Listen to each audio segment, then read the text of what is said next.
నమస్కారం సార్. నమస్తే. సార్, పిఠాపురంలో జనసేన కార్యకర్తలు వాళ్ళ మధ్యనే గొడవలు జరగడం జరిగింది సార్. అది కూడా నాగబాబు గారు ముందరే కూడా కొట్టుకున్నారు కూడా వాళ్ళందరూ. సో అసలు ఏం జరిగింది? ఎందుకు మరి జనసేనలో ఈ విధంగా అంతర్గత కలహాలు జరుగుతున్నాయి సార్? అంటే ఈ కూటమిలో 3 పార్టీలు కలవడం, ఆ 3 పార్టీలు కలవడం వల్ల అందరికీ అనుకున్న సీట్లు రాలేకపోవడం ఒకటి. రెండోది మ్యాథమెటిక్స్ లేదా అరిథమెటిక్ కలిస్తే కెమిస్ట్రీ కలవాలని రూల్ లేదు. అంటే మ్యాథమెటిక్స్ అంటేమో లెక్కలు, ఏ కూటమికి ఎన్ని సీట్లు, కెమిస్ట్రీ అంటేమో కింది స్థాయిలో ఓట్ ట్రాన్స్ఫర్. సో కలిసి పనిచేయాల్సి ఉంటుంది. సో ఇక్కడ ఆంధ్రప్రదేశ్కి వచ్చేసరికి ఫస్ట్ ఏమో జనసేన తెలుగుదేశం పొత్తులకు సంబంధించి ఎప్పటి నుంచో మెంటల్గా ప్రిపేర్ చేస్తూ వచ్చారు. ఇటు 2 వైపుల కేడర్ని ప్రిపేర్ చేస్తూ వచ్చారు. కానీ అక్కడ కూడా ఒక ప్రాబ్లం జరిగింది. ఆ ప్రాబ్లం ఏంటంటే పవన్ కళ్యాణ్కి ఎక్కువ సీట్లు ఇస్తారని, దాదాపు 50-60 ఇస్తారన్న ఒక నమ్మకాన్ని జనసేనలో కల్పిస్తూ వచ్చారు. తర్వాత పవన్ కళ్యాణ్కి పవర్ షేర్లో కూడా ఇస్తారని, ముఖ్యమంత్రి నేను కూడా అవుతా, ఇలాగంతా నమ్మిస్తూ వచ్చాడనమాట. ఫైనల్గా లోకేష్ తేల్చేశాడు. లోకేష్ తేల్చిన తర్వాత కూడా పవన్ కళ్యాణ్ మాట్లాడుతూ, లోకేష్ చెప్పినప్పుడు కూడా నేను మౌనంగా ఎందుకున్నాను, ఇవన్నీ ఏదో మాట్లాడాడు. సో దానివల్ల అందరూ కూడా ఏమనుకున్నారంటే పవన్ కళ్యాణ్కి కనీసం ఒక 40-50 అన్నా ఇస్తారు వరస్ట్ అంటే, ఏదో ఒక సీఎం పోస్ట్ కూడా ఒక 1 year అన్నా ఇస్తారు, లేకపోతే కాపు ఓట్లన్నీ తెలుగుదేశానికి ట్రాన్స్ఫర్ కావు అని చాలామంది అనుకున్నారు. దాన్ని హరిరామ జోగ ఇలాంటి వాళ్ళు ఓపెన్గా కూడా అనేకసార్లు లేఖల రూపంలో రాశారు. సో అదేమైంది, 24 ఇచ్చారు ఫస్ట్, ఒక 3 పార్లమెంట్ ఇచ్చారు. దాంతో ఎప్పటి నుంచో జనసేనలో నమ్మకంతో పనిచేసుకుంటూ ఉండి, హోప్ మనకి 40-50 వస్తాయంటే మనకు కూడా వస్తాయి సీట్లు అని అనుకుంటుండి అలాంటి వాళ్ళంతా బాగా హర్ట్ అయ్యారు. తర్వాత ఏమైంది, బీజేపీతో పొత్తయింది. బీజేపీతో పొత్తయ్యేసరికి ఆ 24లో కూడా ఇంకొక 3 ఎంపీగా 1 పోయినాయి, 4 పోయినాయి. దాంతో ఇంకా ఘోరం అయిపోయింది. ఒక పక్క ఇతనికి చివరికి ఉప ముఖ్యమంత్రి కూడా ఇచ్చే పరిస్థితి లేదని లోకేష్ తేల్చేశాడు. సో దీంతో జన సైనికుల్లో, జనసేన కార్యకర్తల్లో విపరీతమైన నిరాశ నిస్పృహలు వచ్చాయి. At the same time BJP Telugu Desam నాయకులు రంగంలోకి దిగిన తర్వాత అక్కడ జన సైనికులకి అవమానాలు జరగడం, వాళ్ళు ఎందుకంటే తెలుగుదేశం నాయకుల స్థాయిలో ఇలా ఉండలేకపోవడం.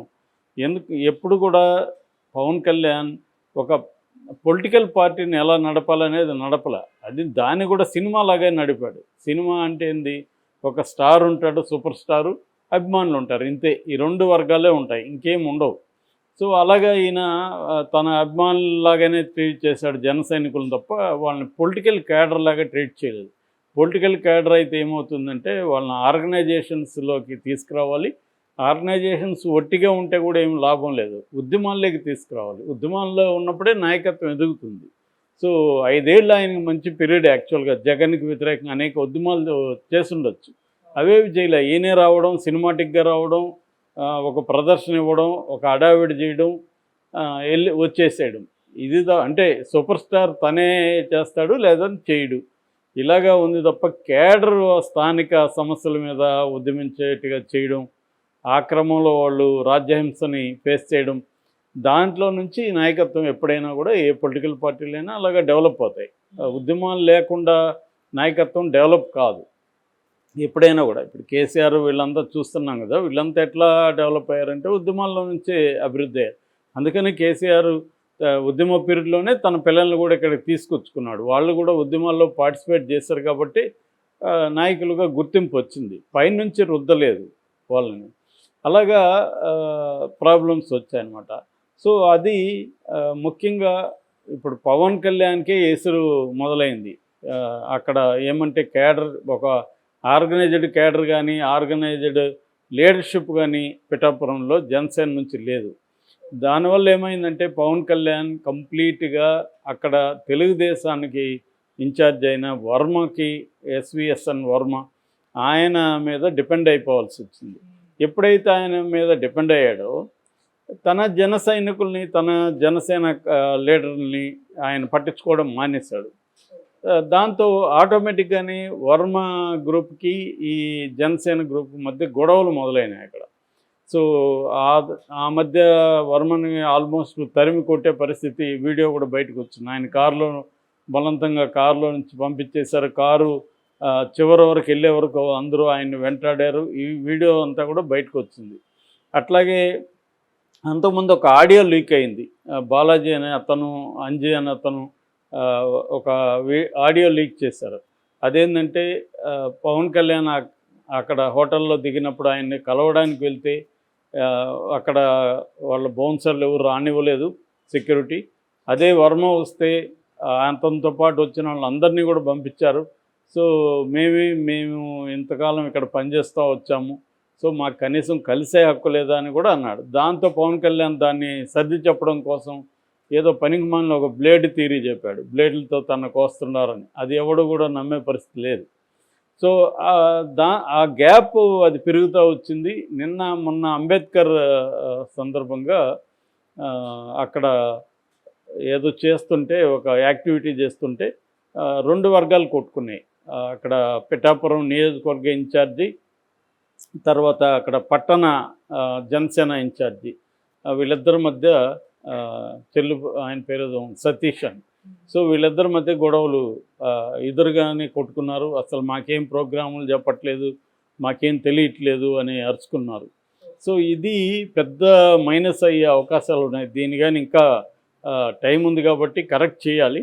మరి పవన్ కళ్యాణ్ కరెక్ట్ చేస్తాడా లేదా, నాగబాబు చేసే స్థాయి నాగబాబుకు ఉందా అనేది ఇంపార్టెంట్. ఎందుకంటే వాళ్ళు నాగబాబుని ఏమాత్రం కేర్ చేస్తారనేది ఇంపార్టెంట్. అదే పవన్ కళ్యాణ్ పట్ల వాళ్ళు అసంతృప్తిగా ఉన్నప్పుడు నాగబాబు సర్దడం కష్టం. పవన్ కళ్యాణే దాన్ని డీల్ చేయాల్సి ఉంటుంది. పవన్ కళ్యాణ్ డీల్ మరి ఇప్పటివరకు అతనేం పట్టించుకోవట్లేదు. కానీ రోజుకి నేను 200 మందికి సెల్ఫీలు ఇస్తాను అవి అని చెప్తున్నాడు, కానీ ఏం చేయట్లేదు. ఎలక్షన్లప్పుడే ఇట్టుంటే ఒకవేళ ఈయన గెలిపిస్తే ఈయన మనకు అందుబాటులో ఉంటాడా అన్న డౌట్లు అక్కడ చాలామంది. ఎందుకంటే ఎలక్షన్ అప్పుడే కదా అందరూ జనాలకు గుర్తొస్తారు వీళ్ళకి. ఆ టైంలోనే ఈయన పట్టించుకోకపోతే, అంటే వర్మ ఉంటే చాలు అనుకుంటున్నాడు పవన్ కళ్యాణ్ అనేది జనసైనికుల్లో ఉంది. అది కానీ పెరిగితే పవన్ కళ్యాణ్కి ఇబ్బంది. ఎందుకంటే అక్కడ కాపు ఓట్లు ఒక 90,000 దాకా ఉన్నాయి. అందువల్లే పవన్ కళ్యాణ్ కూడా దాన్ని ఎంచుకున్నాడు. అట్ ద సేమ్ టైం ఒక 80,000 వరకు బీసీ ఓట్లు ఉన్నాయి. దాని మీద ప్రధానంగా వైసీపీ ఫోకస్ చేస్తుంది. ఎందుకంటే ఎట్లాగూ కాపు ఓట్లు చీలుతాయి. ఎందుకంటే వంగ గీత కూడా ఆమె 20-25 ఏళ్ళుగా ఆమె వాళ్ళ హస్బెండ్ స్టూడెంట్ పాలిటిక్స్ నుంచి రాజకీయాల్లో ఉన్నారు. సో ఆమె సుదీర్ఘకాలం రాజకీయాల్లో ఉంది కాబట్టి జడ్పీటీ చైర్మన్గా ఉంది, తర్వాత రాజ్యసభ ఉంది, తర్వాత ఎమ్మెల్యేగా ఉంది, ఎంపీగా ఉంది. అందువల్ల ఆమెకు కూడా చాలా బలం, స్థానిక బలం ఉంది. పవన్ కళ్యాణ్కేమో స్థానిక పరిస్థితులు తెలియదు, ఓన్లీ వర్మ మీద డిపెండ్ అయ్యారు. సో వర్మ ఎంత మాత్రం గెలిపిస్తాడు అనేది ఇప్పుడు జన సైనికులకి అందరికీ డౌట్ ఉంది. వర్మ డబుల్ గేమ్ ఆడుతున్నాడు. పవన్ కళ్యాణ్ దగ్గర ఒక మాట చెప్తున్నాడు, కేడర్కి కానీ లోకల్ ప్రజలకి అంత గట్టిగా ఆయన చేయట్లేదు, పవన్ కళ్యాణ్ గెలిపించడం ఆయనకి ఇష్టం లేదు అన్న ఒక అభిప్రాయం జన సైనికుల్లో ఉంది అక్కడ. అది మొన్న బయటపడింది. ఇది ఒకరోజుది కాదు, మొన్న కూడా బయటపడింది. అంతకుముందు కూడా అనేక సార్లు అక్కడ గొడవలు అవుతున్నాయి పిఠాపురంలో.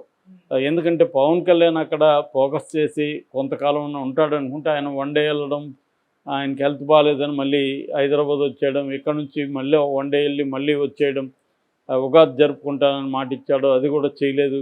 సో ఇటువంటి అసంతృప్తులు రకరకాల కారణాలతో అక్కడ ఉన్నాయి. మరొక పక్క ముద్రగడ పద్మనాభం చాప కింద నీరులాగా కొంతమంది కాపు నాయకుల్ని కలవడం అవన్నీ కూడా చేస్తున్నారు ఆయన.